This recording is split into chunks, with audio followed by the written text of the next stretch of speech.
Welcome to the African News Review podcast, where we cut through the noise and get to the truth.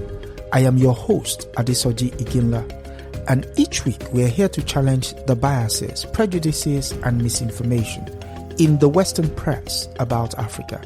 Using historical context and contemporary insights, we set the record straight and reclaim the narrative. Tune in every Sunday at 12 p.m. Eastern as we uncover the real stories and reshape the conversations about Africa. This is the African News Review podcast, reclaiming Africa's narrative, one story at a time.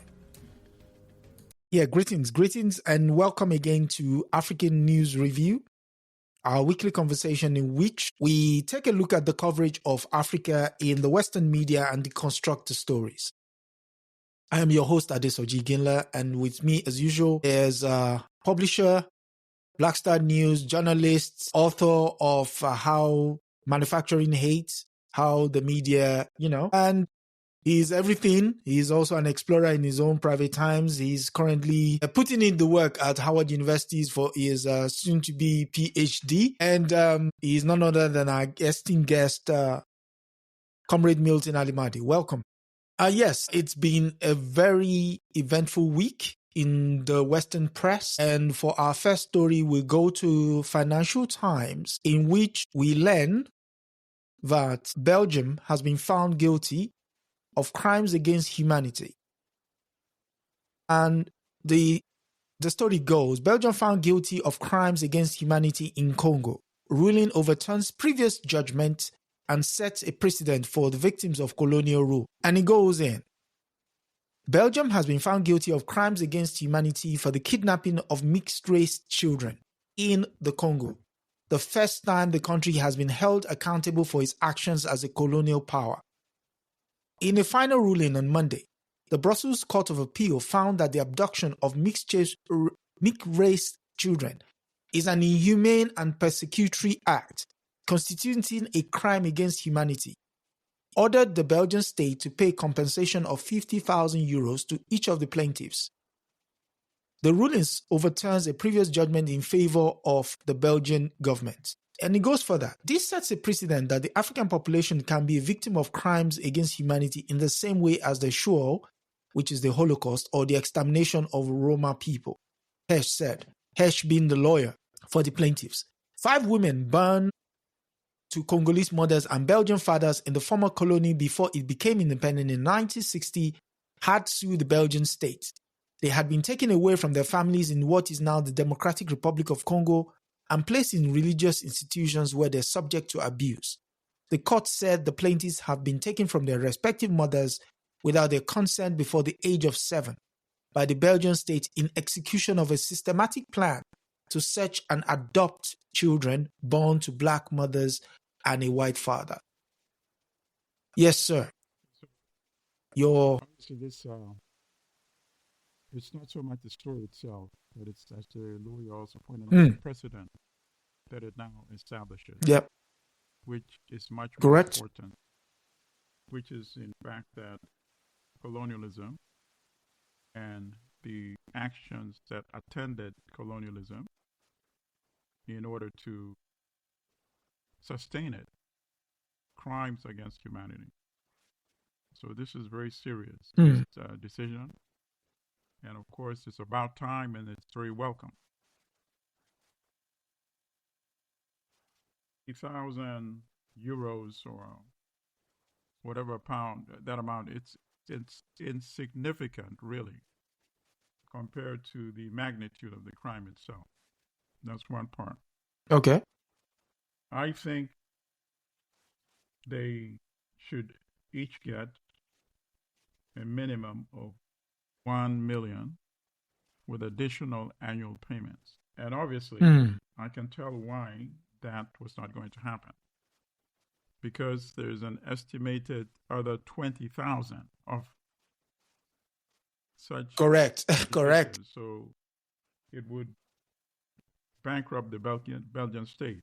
So that is why they're establishing it 50,000. I still think they should be able to establish a mechanism. Whether they get 50,000 now, they should still have a stream of payments for the rest of their life. And if they're saying they can't... So would you extend the same courtesy to the other 50,000? I'm sorry? Would you extend the same courtesy of one-off, the first payment? That's now been established by the court. And I guarantee you that lawyer's email is now been completely flooded with additional requests. And to take the case forward. You already see Congolese lawyers going around all over the country to get other survivors, other victims. So this is only the beginning. And that's number one. Number two, obviously it also now raises questions because obviously that was not the only Belgian colony, right? Correct. The ones in what was Rwanda, Burundi, now Rwanda and Burundi. That's number two. Number three, what about the other European powers who also colonized Africa and whose soldiers or whose officials also had the same conduct? They fathered children and abandoned the children. So that's going to be the next stories to follow.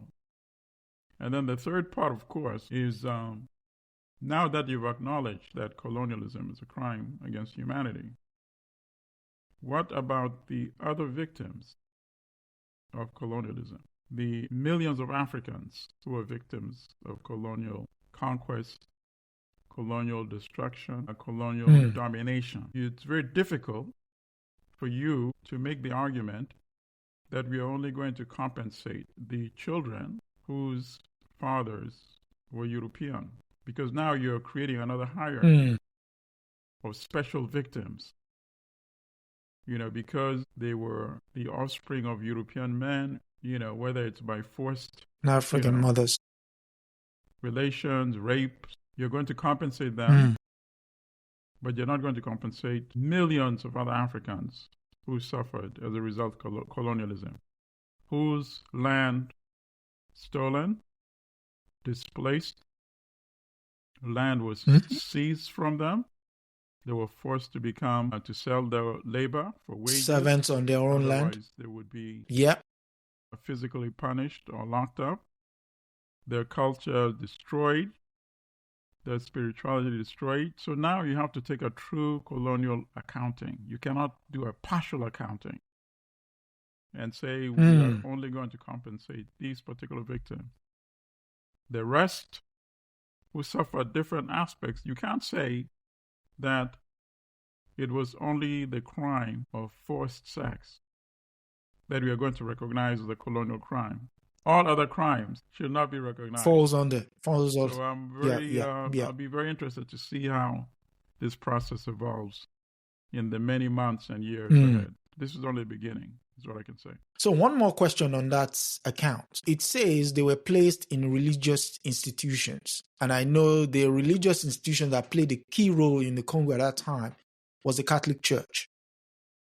Would it also be right for these victims, now that they've won against the state, to go against the religious institutions? I bet you that this lawyer Hirsch has already started that process. I cannot imagine a person like me who is not even a lawyer just thinking that that's what I would do, and a person who's actually already won one aspect of this case has already not done that and has been in the process of doing that already. I would be shocked if that were not the case. So that's what I'm saying. We're going to hear a lot more emanating from this ruling, which, by the way, was an appeal.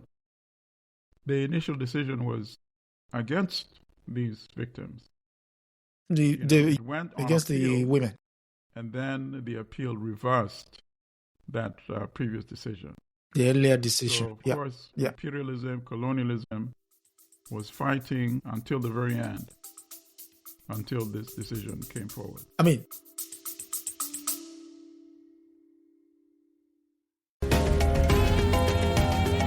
Just taking a quick break here on the African News Review podcast, but don't go anywhere.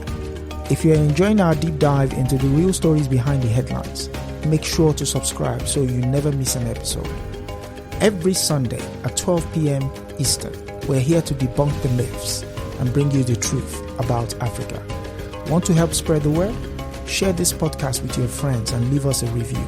It goes a long way in helping others discover the real Africa. Without further ado, let's get back to setting the record straight.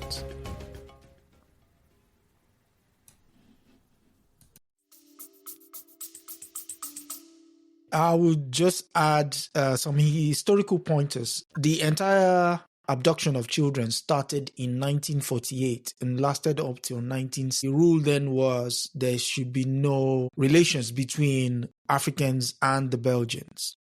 Where that were to happen, the kids were allowed to be nursed up till the ages of 6 and 7 and then taken. But here was the thing, they were not just taken. The entire record was scrubbed from the registry. So effectively, you've stolen them, you've stolen their identity, and then taking them, you've made them stateless because one, they were not even recognized in Belgium. That's one of the most unnerving part of the entire episode. And why was all of this? Simply because they felt the presence of these children undermines the idea of white supremacy. And so the state had to put this policy in place. No, that's fine. I appreciate the history, but I'm also at the same time suggesting that we should never discount for example, the millions of Congolese who were killed by Leopold's regime. When are we going to get compensation for that? So we need to elevate the argument collectively.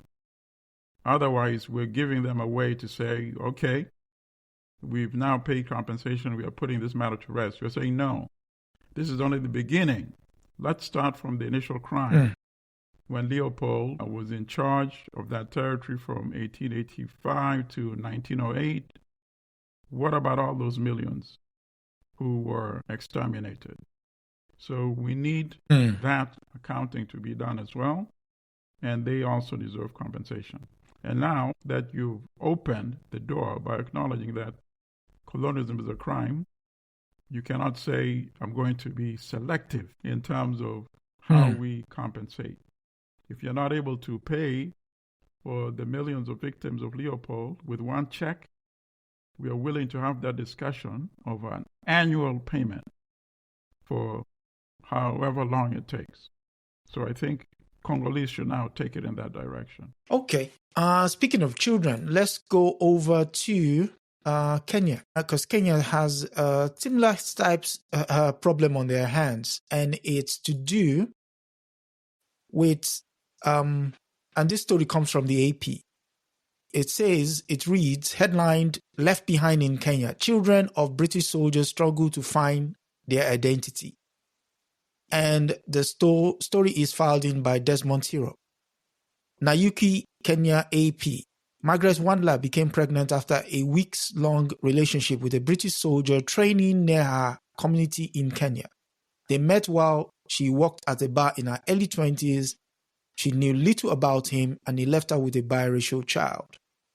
Now the son is 26 and is part of an effort by a Kenyan lawyer to take a number of such children to Britain. The goal is to confront authorities over hundreds of such cases reported over the years to find the fathers and seek their support. The country's $44 million defense cooperation agreement was renewed in 2021, 3 years ago. It allowed up to 10,000 British forces to train for 8 weeks in Kenya every year. Kenya's biracial children are part of a broader concern about the British mission, notably the persistent allegation of rape of local girls and women. There's another part here. So the case is now being handled by Kenyan lawyer Kelvin Kubai, who represents 10 such children of visiting British forces. He asserted that not all of their previous relationship were consensual, which is what a comrade was saying earlier. In collaboration with a British firm he declined to name, he hopes to take some of the children to Britain next year and go to court. A British High Commission spokesperson in a statement to the AP said It and the British Military Training Mission in Kenya cooperates fully with local child support authorities where there are claims relating to paternity. The authorities didn't respond to questions. There was one last part I want us to read. And it goes in. Britain's Defense Ministry dismissed the rape cases as not genuine, and an investigation by Royal Military Police in 2007 did not lead to compensation or justice for the victims. That is, allegations that happened between 1983 and 2003.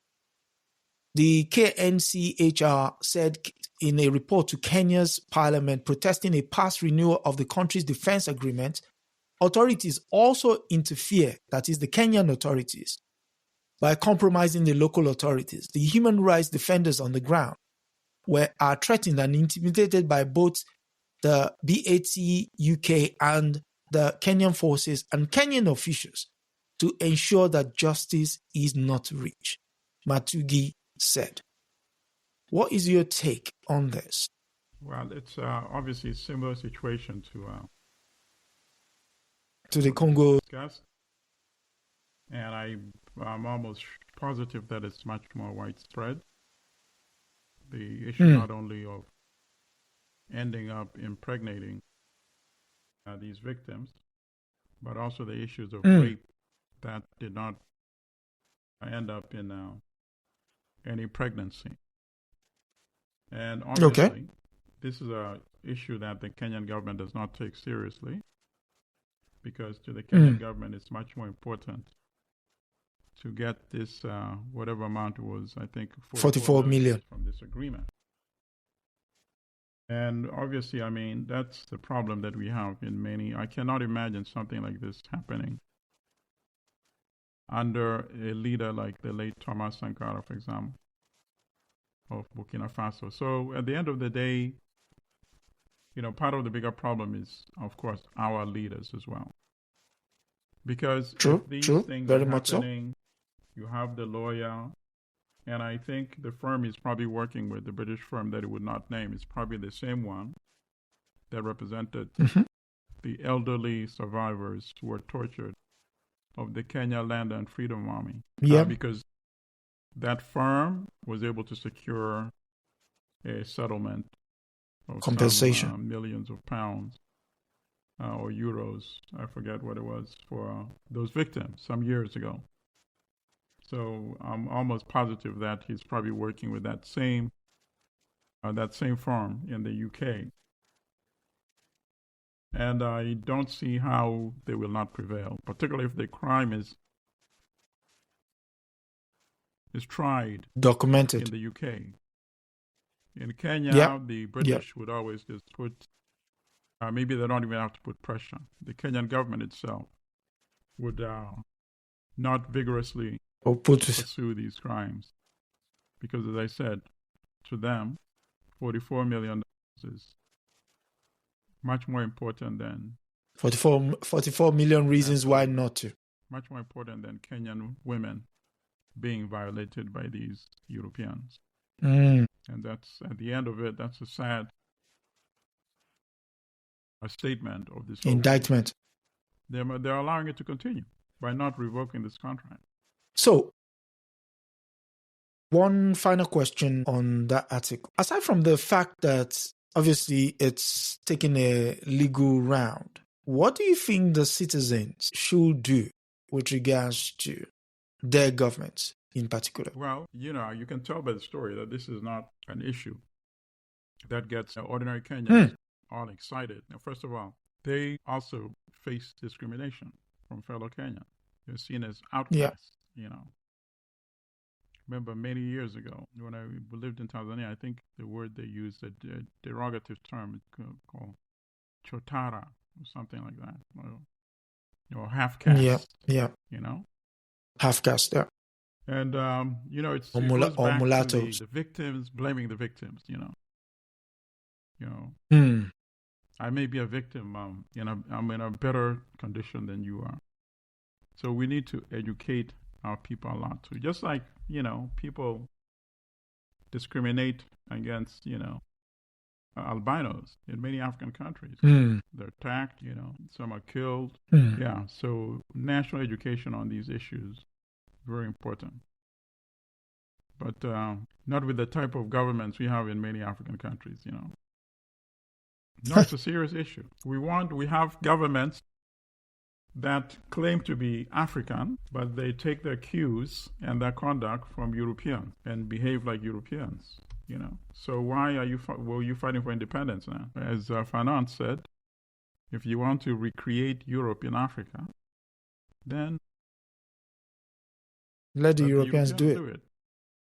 Said they're far much better than the most capable of any one of us. And that would explain a lot of the problems we have on our beloved continent. Yes. And again, Kenya, we could just look back in history and look at how Kenyans turned on Kenyans with regards to the land questions. Some of their greats are actually living outside of the country. Ngugi wa Thiong'o is an example.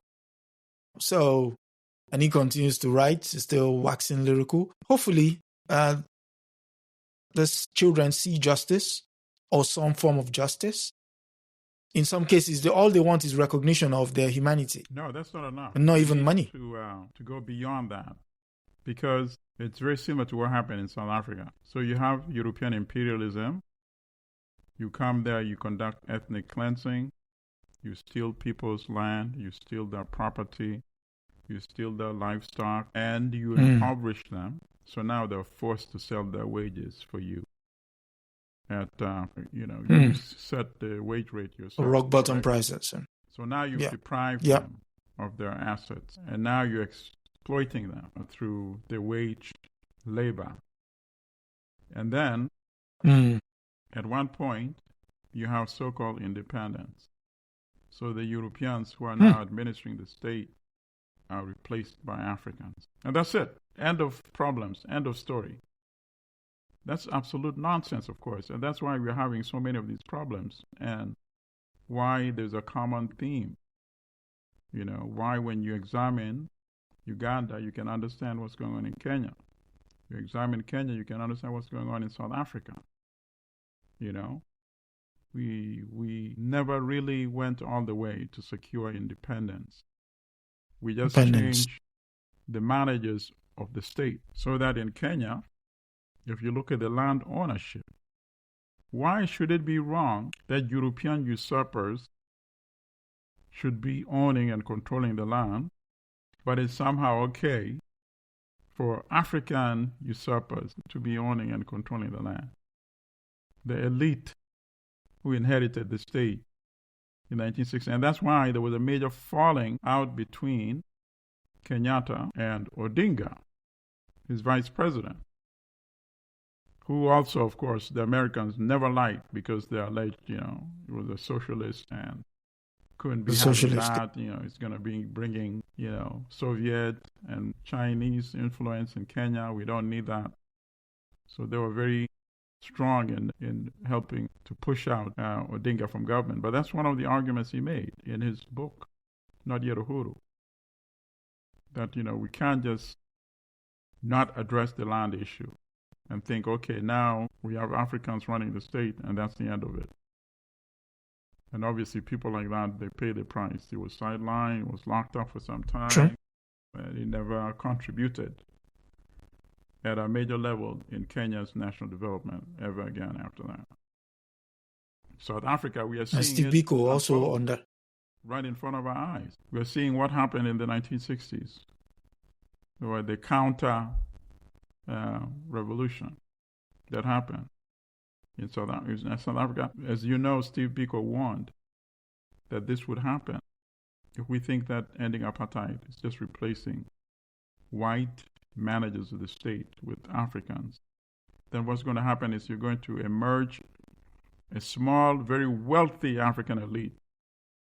And that's going to be the end of it. Which is the case. Which is the case now. That's precisely. In fact, the case. That's precisely the situation. Biko imagined. Now we have an alliance of the so-called Liberation Party with the remnants of the Apartheid Party forming a government of national unity. So the ANC, given the choices, did not say, okay, no matter how much we'll go with the oppressor. We have with Zuma, no matter how much difference we have with Malema, with let's EFF. bring these Africans into government so we can have a government of national unity and continue pro-Africa policies. No. Nobody put a part of a gun to their head. They went and formed a government with the Democratic Alliance, the European Alliance. African Party. So I'm telling you, we are seeing interesting things unfolding. Yes. We've come to the halfway point at which we have to ask, if you find value in what you're watching, do hit the like button, subscribe. We're on our way to getting to the 1,000 mark. In fact, we need only 15 new subscribers to get to 1,000. So if you're new here and you find value, hit the subscriber button. Yes, thank you for that. And now for going back to Southern Africa, that is. We go for our next story with the record-breaking story comes from the BBC, and it's titled "From Freedom Fighter to Namibia's First Female President," and it's nicknamed Triple N. Netumo Nandi Noatwa has made history by being the first Namibian female president. The 72-year-old won more than 57% of the vote, with her closest rival, Peduleni Itula, getting 26%, according to the Electoral Commission. However, it is just the latest episode in a life packed with striking events. Nandi Twada has fought against occupying powers, fled into exile, and established herself as one of the most prominent women in Namibian politics. However, her opponent has rejected the victory. He said the election was deeply flawed, following logistical problems and a 3-day extension to polling in some parts of the country. His Independent Patriots for Change, IPC, party said it will challenge the results in the court. Nandi Itwala had been a loyal member of the governing party SWAPO since she was a teenager and pledged to lead Namibia's economic transformation. There's a part here I highlighted for you, which is, so it goes into the story of how she became president from age of 14, how she got involved, her political career. But there's a key part of the rewriting of history here. Then in 1988, 14 years after Nandi Nada fled the country, South Africa finally agreed to Namibia's independence. Over to you. So, Conrad, yes. Go on. Bear me a second. And I can see. Crazy. The same thing happened here. If you can see, you see it started. Can you see there? Like comedians. South Africa agreed independence from Namibia, and that whitewashes and disappears. Kwitokwanava. It disappears. Thank you very much. Go on. Pray tell. It disappears the humiliating defeat of the apartheid South African army in Namibia. Thank you. But that is why we have this conversation, And that is why we always stress to our younger generation, you must know your African history. You must know your African history. True. You must know that, which is actually a total shame when you look at the xenophobia, anti-Africa, anti-black xenophobia in South Africa today. South Africa today obviously is not fully independent, but it's not fully apartheid either. What existed before? It's a hybrid. Correct? And that was accomplished because from the minute that Ghana won its independence, Nkrumah said, our independence is meaningless without the total liberation of Africa. Meaningless. Could you repeat? No, could you repeat that Ghana's line, please? independence Our is meaningless without the total liberation of Africa. So Nkrumah and many, many other African leaders, even the reactionary ones, except, of course, people like Kamuzu Banda, who are complete lost causes. Well, of course. No, man. Contributed their intellectual and material resources to the liberation Resources. of Southern Africa. They sent money, they provided training for the guerrilla fighters, bases, and many of them, the neighboring countries, lost many of their citizens because South Africa would launch bombing campaigns. South Africa and Rhodesia, these are, European apartheid states in Africa, armed by the West. So without the sacrifice of the rest of the African continent, apartheid would have continued much longer. So it's really distressing and shameful to see the So they didn't agree. Anti-Africa xenophobia in South Africa. And South Africa and Namibia would not have secured their independence when they did, had it not been for the sacrifice of Cuba. Cuba, with thousands of soldiers overwhelmingly defeated, helped Angola and SWAPO and the ANC Umkhonto we Sizwe defeat the South African apartheid, this mighty army, which had intimidated, by the way, and this is also another statement. And I want young people to not be intimidated by your governments. We have many of these authoritarian dictators. They're actually cowards at the end of the day. And why do I say that? They help prolong apartheid by not engaging the South African military. Because they always heard, this mighty South African army comparable to European militaries. They do joint exercise with Israel, which is all true. Cuba, tiny country, even today, Cuba's population is probably less than 15 million, went and dealt this so-called mighty army a singular defeat. And that is why they withdrew from Namibia. Namibia became independent. That is why they went home and they said, you know what? This Castro guy is crazy. He could follow us back home to South Africa. Thank you very much. And that would not be nice. So let's release this old man. They released Mandela, 1990.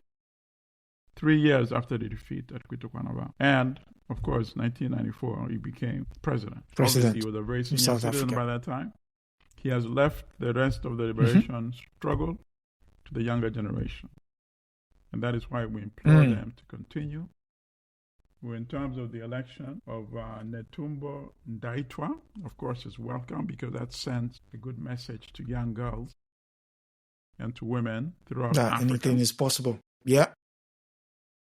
We had leaders like Thomas Sankara, who was very good in recognizing the power and value of the women of Africa. And he fully embraced them. He did call them the mothers of revolution. He fully embraced them in the struggle to transform Burkina Faso. This has not been sufficiently done in many African countries where the power, the potential and girls even are still undervalued and underutilized. So that's how we should see this election. Yes, Namibia actually became independent March 1st, 1990. Yes, March 21st, 1990.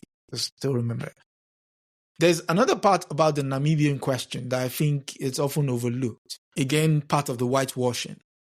Is the grave injustice that was done to the Namibians, the Hereros and the Namas, which is one of the reasons why the land question rears its head in that region, the southern part of Africa. I mean, we'll come into it when we take some other stories.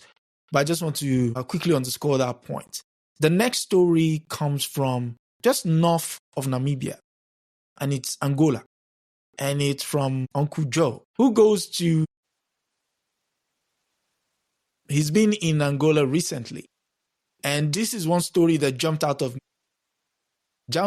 me with regards to his travel. He says, in Angola, Biden wants that slavery history should not be erased.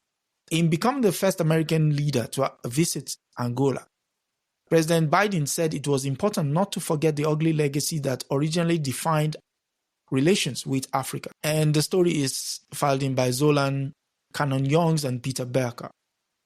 When American presidents visit another country, they typically like to highlight the positive history they share. But as the first leader of the United States to visit Angola, President Biden opted instead to focus on the most bitter chapter that connects the United States and this giant Southern African nation. At the National Museum of Slavery in the capital, Luanda, Mr. Biden recalls a speech. The Biden's decision to emphasize the connection served not only as a nod to the wound inflicted on the generations of Africans, but also as a statement of principle in the contemporary debate on the way in his home country about how to teach and remember history. At a time when some Republicans have sought to limit instruction about slavery and other shameful chapters of American history, Mr. Biden argued for confronting the past. He says, and I quote, "I have learned that while history can be hidden, it cannot and should not be erased." Close quote. The president told an audience at the museum when he was joined by several Black Americans whose descendants were enslaved in, I think it meant ancestors, not descendants, in Angola and trafficked across the Atlantic Ocean.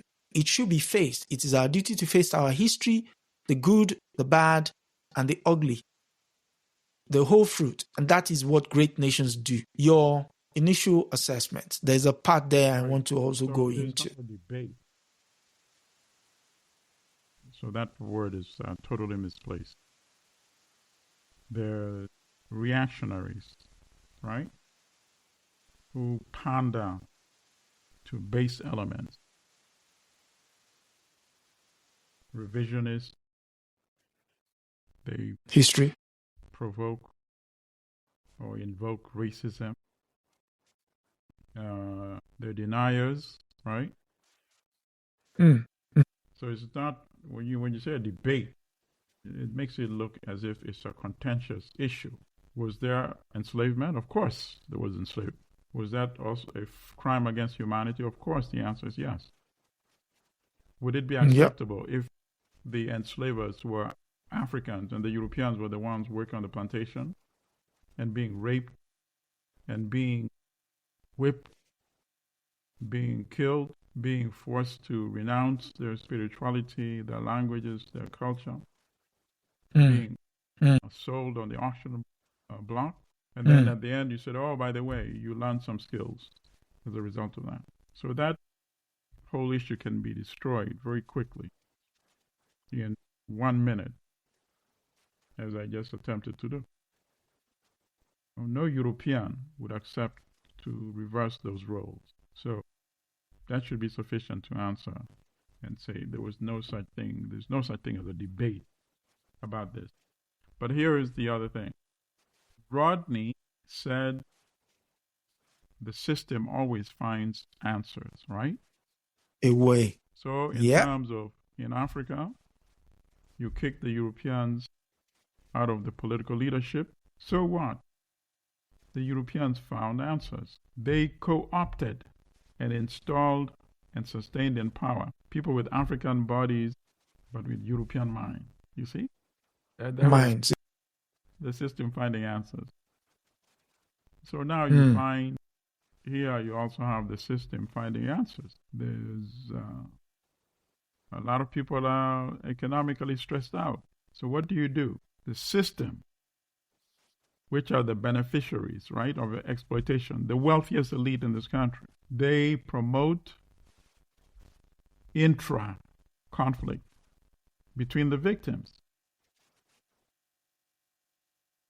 So even impoverished Europeans, same victims of the elite, can now somehow feel they're in a better position by demonizing African descendants in this country. They're so angry, you can peddle to them denial, even though they know, of course, that probably treating other human beings like worse than dogs is probably not a good thing. But you can get them to say, it could not have been that bad, right?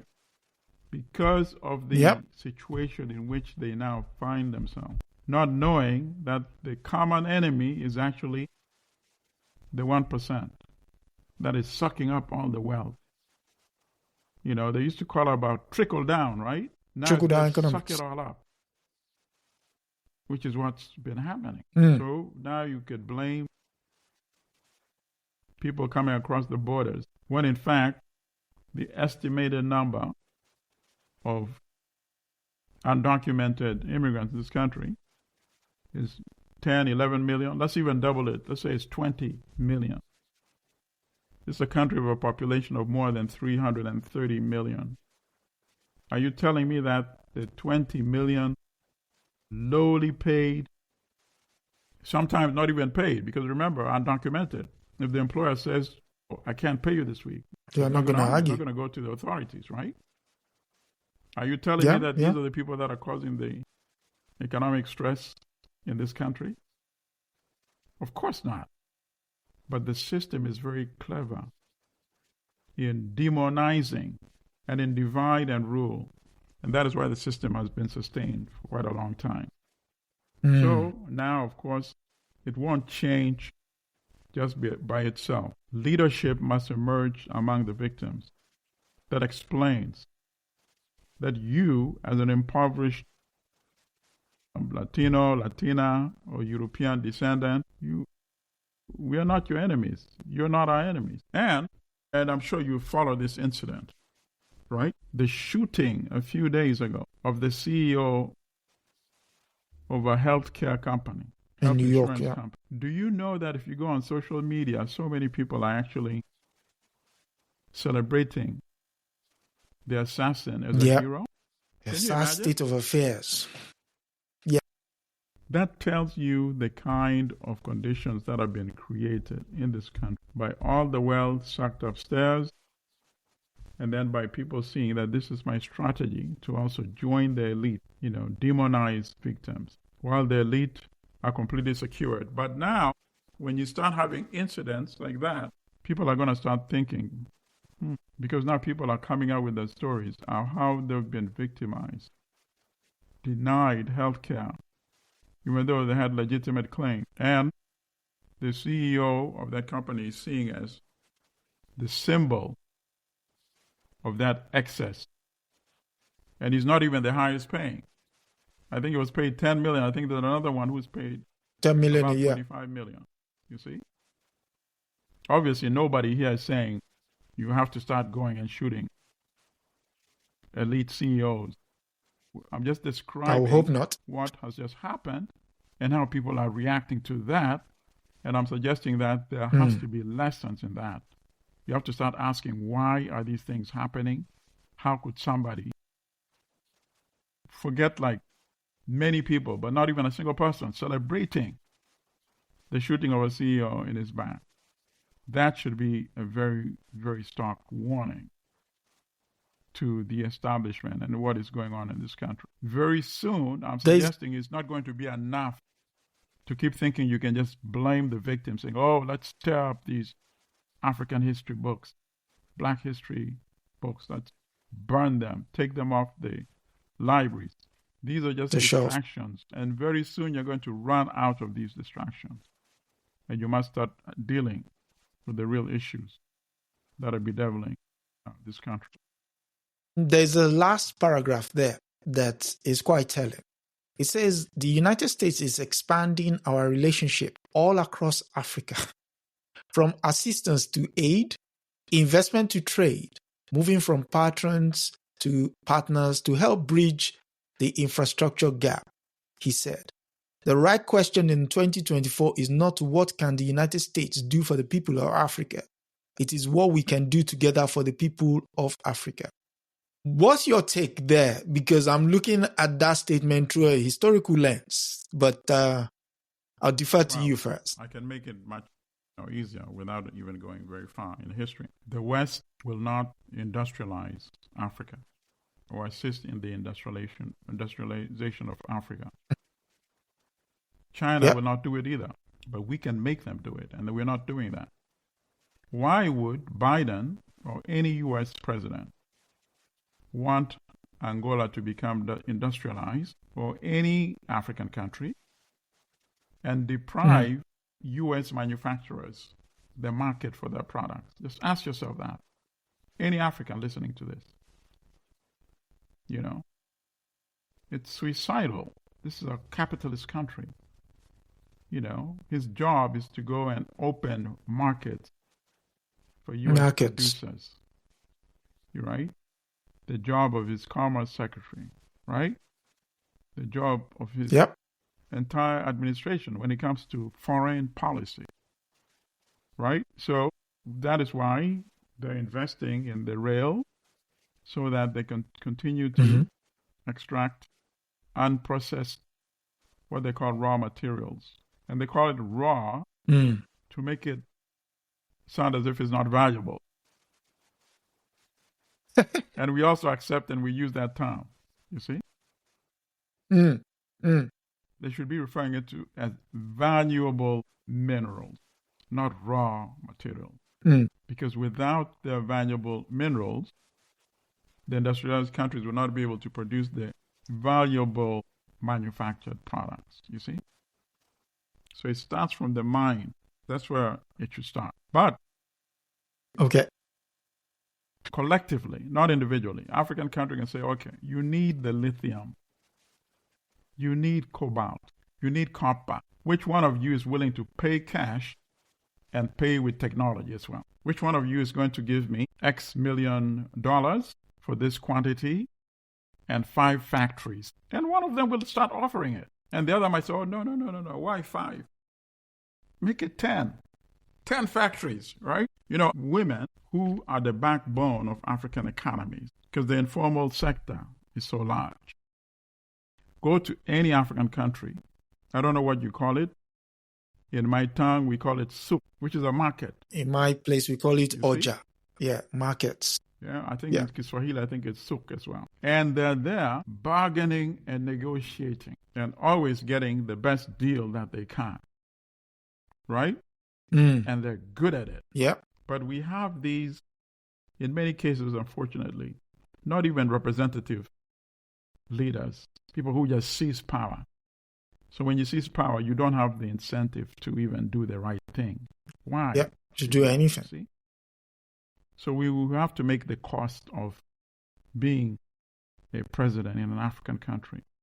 You have to make it very expensive, very tough, very hard for them to not just come, they can think and they can just sit there. That's why I'm always denouncing, dictators like Museveni in power for 38 years. When he came there, he said all these African rulers are useless. They stay too long in power. He said that 38 years ago, number one. Number two, they cannot even produce a needle. 38 years later, he has not been able to produce a needle in Uganda.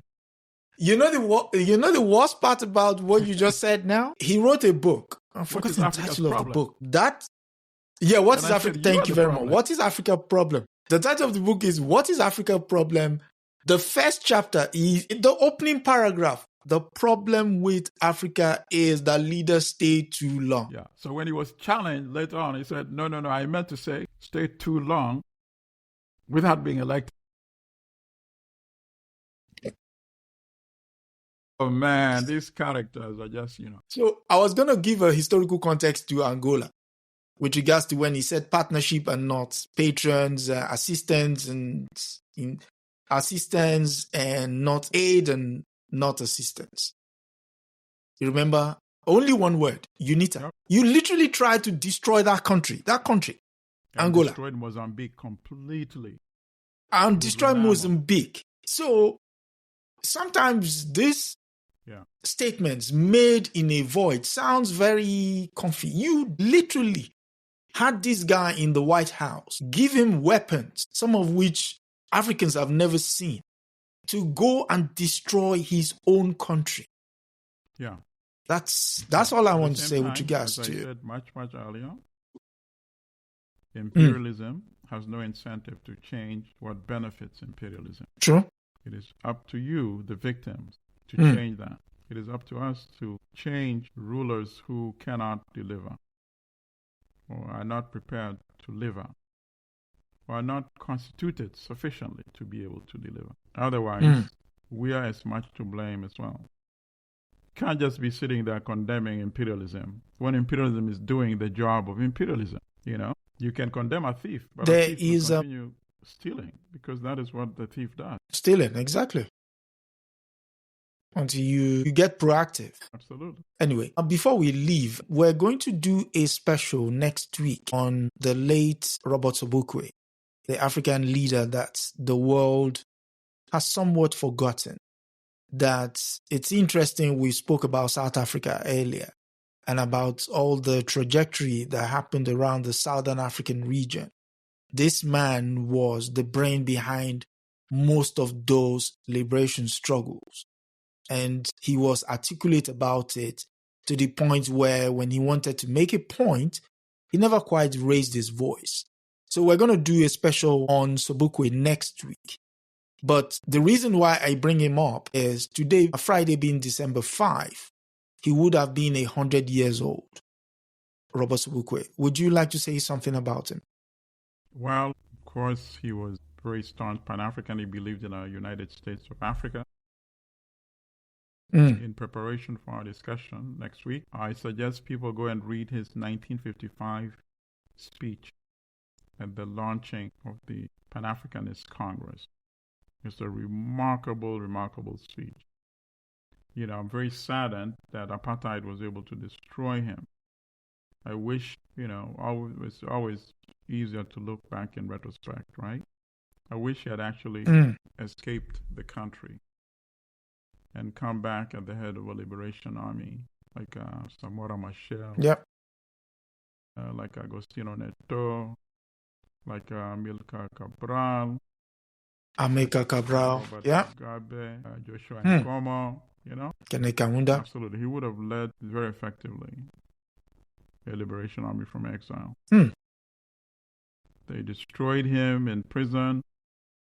They probably poisoned him because there's one time where it's reported that he found crushed glass in his food. And what about the times he was not aware of it, So who really knows what killed him? They said he died of, cancer. Cancer can be induced in many ways. So there was a severe blow to the liberation struggle, just like a severe blow was the murder of Steve Biko. With whom he had met. Even though they were barred, they were able to meet secretly to discuss how to forge a unified front, which is what Biko was tirelessly working for as well. And for me, the worst part is, having now come away from apartheid, he's basically been written out of history. That's the sad part. Yeah, because he insisted on African leadership for the Pan-Africanist Congress. And anyone who accepts African leadership was welcome to be a part of the Pan-Africanist Congress as well. That did not sit well with the global establishment. They felt he was asserting that aspect of Africa very well. Agency, who are you to have agency? Any quote-unquote non-African, because he said at the end of the day, there's only the human race. European South Africans were part of that same human race, he said. It's a remarkable speech. Strongly recommend. 1955 speech at the inauguration. And yes, we've come to the end of another episode of African News Review. We thank Comrade Milton Allimadi for sparing us another 1 hour in his busy schedule as he hits the books. And yes, next week we'll be doing Robert Sobukwe as the special. And you will find it information very, very detailed and, dare I say, very sad as well because of the stuff he had to go through. But also quite insightful. So, your last thoughts? La luta continua. And as we say, victory etc. And thank you all for coming. Again, please do like, share, and subscribe. We're trying to get to 1,000 subscribers. And you believe we just have 15 to go. So, hit the subscriber button. And thank you for coming. Thank you for listening. That's a wrap for this week on the African News Review podcast. We hope you are leaving with a clearer, more truthful picture of Africa. Remember, every story has another side, and we're here to uncover it. Don't forget to join us next Sunday at 12 p.m. Eastern as we continue to challenge the narratives and reclaim Africa's voice. If you've enjoyed the show, be sure to subscribe, share, and leave us a review. Until next time, keep questioning, keep learning, and keep seeing Africa for what it truly is.